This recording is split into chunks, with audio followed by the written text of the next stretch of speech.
मुंबई के एक हॉस्पिटल पे लगभग 14 साल की एक लड़की एडमिट होती है। इस लड़की के इलाज के लिए लेडी डॉक्टर, पूछताछ के लिए लेडी पुलिस अधिकारी, साफ सफाई के लिए लेडीज़ डिपार्टमेंट ही जा सकता है उस रूम में। यानी कि उस कमरे में सिर्फ और सिर्फ महिला की ही एंट्री है। इसके अलावा कोई भी व्यक्ति पुरुष नाम से ना तो वहाँ एंट्री कर सकता है और ना ही वहाँ उसका नाम लिया जाता है। दरअसल वो लड़की पुरुष नाम से इतना डरी हुई थी, इतनी भयभीत थी कि नाम सामने आते ही लड़की की सांसें जोर जोर से चलने लगती हैं। उसे देखकर ऐसा लगता है कि जैसे वो मर जाएगी। बात है 11 सितंबर की शाम 5 बजे की। वो लड़की ज़िंदगी की जंग लड़ रही थी और उसकी सांसें ऐसे चल रही थी कि बस बहुत ज़्यादा उसको दुआ की ज़रूरत थी, तभी उसकी सांसें बच सकती हैं।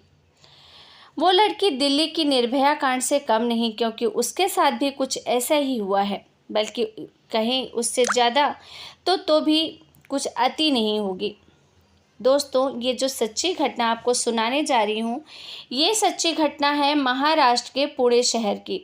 यहाँ एक थाना है बनवाड़ी और इसी थाने क्षेत्र में रहने वाली एक लड़की जिसकी उम्र 14 साल है, उसके माता पिता की किसी नर्सरी में नौकरी करते हैं, पेड़ पौधों की रखवाली करते हैं। बात है 23 अगस्त की रात 10 बजे के आसपास की वारदात है। ये लड़की अपने एक दोस्त से मिलने पुणे के रेलवे स्टेशन पर पहुंचती है और वहां जाकर उस लड़के का इंतज़ार कर रही थी। रात के 10 बज चुके थे मगर उसका दोस्त नहीं आया, जिसको लेकर वो परेशान हो गई और अचानक ही उस लड़की पर एक ऑटो वाले की नज़र पड़ती है। जैसे ही ऑटो वाले की नज़र पड़ती है, ऑटो वाला उससे पूछता है कि तुम रो क्यों रही हो, क्यों परेशान हो, मैं तुम्हारी कोई मदद कर दूं? लड़की को अब एक सहारे की ज़रूरत तो थी ही। उसे लगा कि शायद ये जो व्यक्ति है उसकी उम्र लगभग 30 साल के आसपास थी। उसने अपने उस दोस्तों की बात बता दिया और कहा कि वो अपने घर वालों की बिना मर्जी के ये रेलवे स्टेशन पर अपने दोस्त से मिलने के लिए आई थी। दोस्त नहीं आया इसलिए वो परेशान है। इतना सुनने के बाद ऑटो वाला वहाँ से चला जाता है और करीब 10 मिनट के बाद फिर वापस लौट कर आता है। कहता है कि तुम जिसका इंतज़ार कर रही हो वो लड़का बाहर खड़ा है और वो यहाँ नहीं आना चाहता क्योंकि वो शर्मिंदा है, गिल्टी फील कर रहा है क्योंकि लेट हो गया, इसलिए तुम मेरे साथ चलो, मैं तुम्हें उससे मिला देता हूँ। लड़की रो रही थी काफ़ी देर से, उसके पास पीने के लिए पानी तक तो था नहीं, वहाँ आसपास उसे पानी की सुधि भी नहीं थी। उसने अनवांटेड ड्राइवर ने उसको एक बोतल दे दी और उसने पानी पी लिया। दोनों साथ साथ बाहर चल ही रहे थे कि अचानक से चक्कर आने लग जाते हैं उस लड़की को और वो गश खाकर गिर जाती, इससे पहले कि वो ऑटो तक उसे जैसे तैसे ले गया। उसके बाद उसे जंगल की ओर ले जाता है ऑटो में बैठाकर और वहाँ पर ले जाने के बाद उसके साथ कई घंटों तक बलात्कार करता है। उस 14 साल की लड़की को कुछ होश नहीं था क्योंकि वो नशे में थी। उसे पानी के रूप में कुछ नशीला पदार्थ पिलाया गया था और इसके बाद जब 2 या 3 घंटे बीत जाते हैं तो वो ड्राइवर उस लड़की को लेकर एक लॉज में जाता है और उस होटल में जो कमरा था वहाँ पर पहले से ही कुछ लड़के और इंतज़ार कर रहे थे। लड़की एक कमरे में जाती है।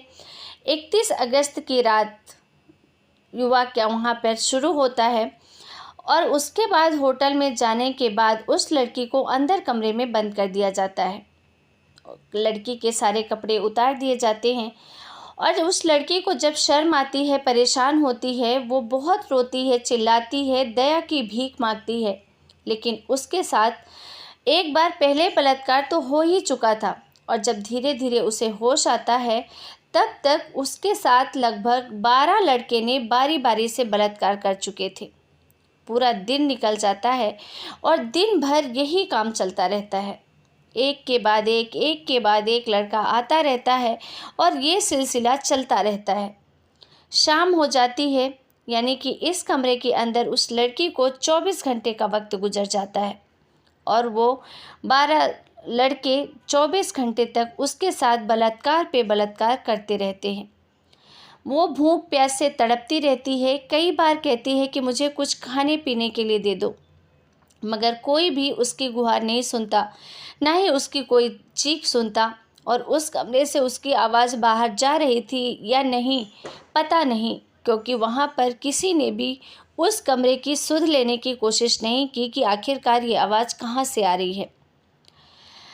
ये भी बताया जा रहा है कि इस लड़की को बार बार नशीला इंजेक्शन दिया जा रहा था, जिससे कि वो शोर भी ना मचा सके। और इसी बीच उस लड़की ने बार बार रिक्वेस्ट करके माफ़ी भी मांगती रही, लेकिन किसी को भी दया नहीं है।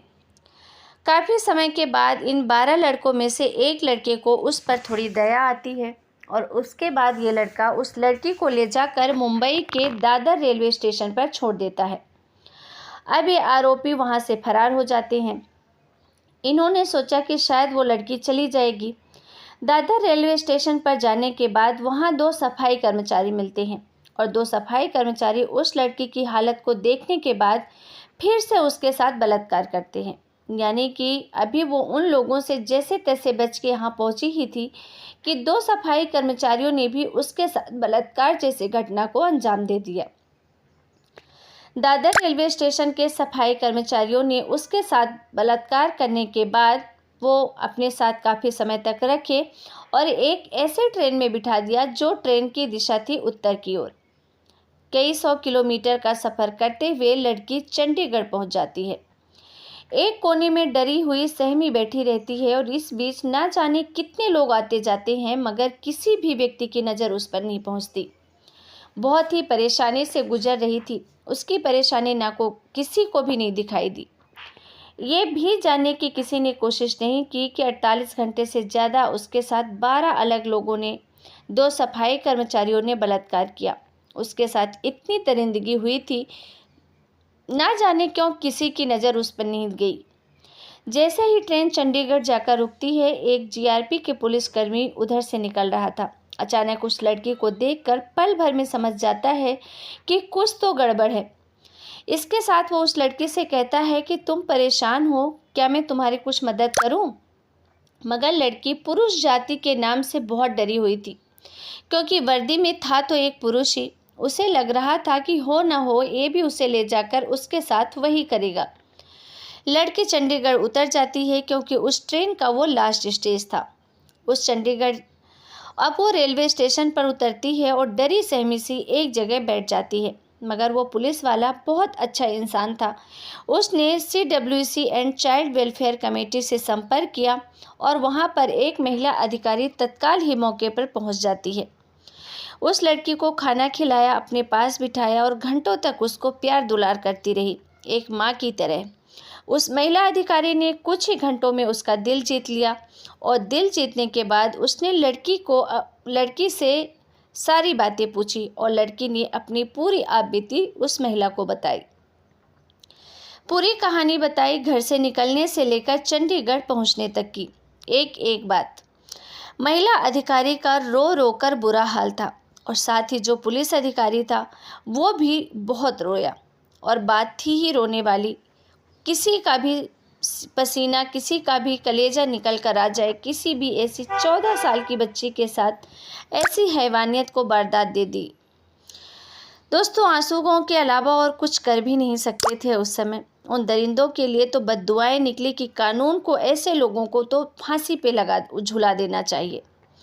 उधर जब लड़की अपने घर से अचानक गायब हो जाती है तो उसके माँ बाप, जो कि बहुत ज़्यादा पढ़े लिखे भी नहीं थे, उन्होंने वहीं बनवारी थाने में जाकर अपनी बेटी की गुमशुदगी की रिपोर्ट दर्ज कराई।